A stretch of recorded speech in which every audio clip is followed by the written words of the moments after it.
从1991年开始到中国，我50多次到这儿来。我在中国工作了，到每个省不包括台湾，都去过了。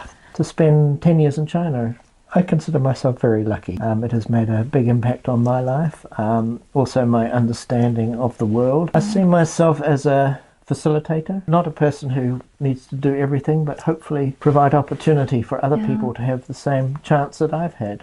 Well, firstly, I think the most profound observation is the development. The very obvious development is the fast trains and the technology and the method of payments, but really I think the most significant development is the opportunities for the people. You know, in the villages previously, very low level opportunities, but now they can travel, they can eat well, they can send their children, their girls, to school, to university. This is the most profound change. We also had a sister city with Guilin, so I started that poverty alleviation work in Guangxi province. In the Karst Mountain regions, there are a lot of villages living in quite poor conditions, and it was necessary to find new technology. So I worked very closely with the Guangxi Institute of Botany. They had a brief from the government to protect the environment at the same time to give opportunity for the village people, the farmers, to find a better income. One of the things we found was that often the farmers' needs weren't being met because the people sitting in their offices decided what program.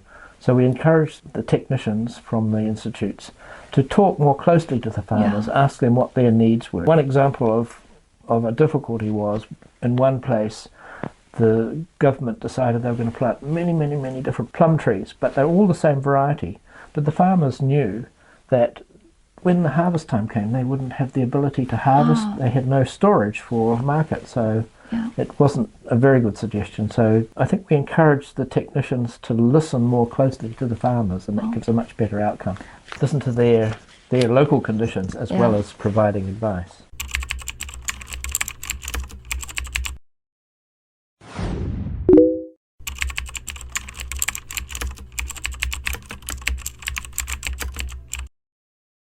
In particular, I found some Confucius terms, ren and yi.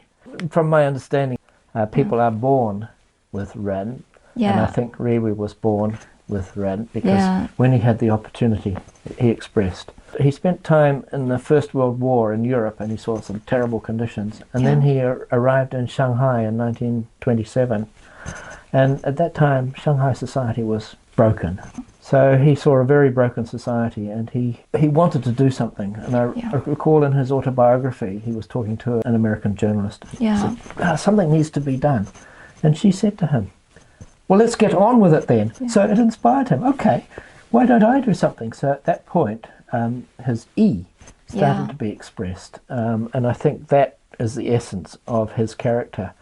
His humanitarian compassion and sense of righteousness drove him. The New Zealand-China Friendship Society was formed because Rewi asked his New Zealand friends, the best contribution you can make is to develop a friendship society to try and increase mutual understanding between the two peoples. And I think if he was here today, he would consider it even more important now than then, because there's so much disinformation about China in the world. We need to increase that understanding so that we can live peacefully together.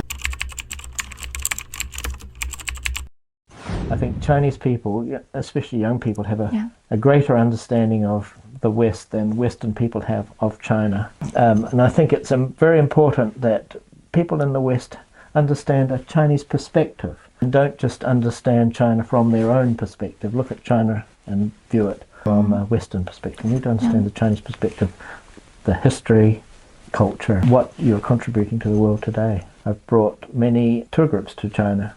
In the last tour group, one woman said to me, "Thank you, Dave, for bringing me to China. It was necessary for me to come to see for myself rather than be told from outside."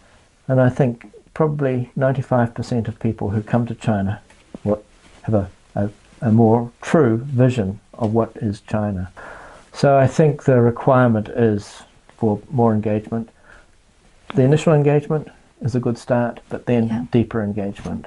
I would like to see in 2027 people from New Zealand coming to China, young people, and people from China going to New Zealand, not just to visit, but also to sit together and talk together and discuss each other's society, provide better understanding. I think a deeper engagement than just a quick visit one way is important. 新西兰跟中国的关系有时候非常好，有时候差一点点。我觉得我们新西兰的心态跟你们中国的心态差不多，我们非常容易沟通，非常容易做友好交流。对对对，我希望在新西兰我们能给西方国家介绍中国是非常好的国家，中国是和平国家，希望我们能支持中国给世界机会发展，和平的发展。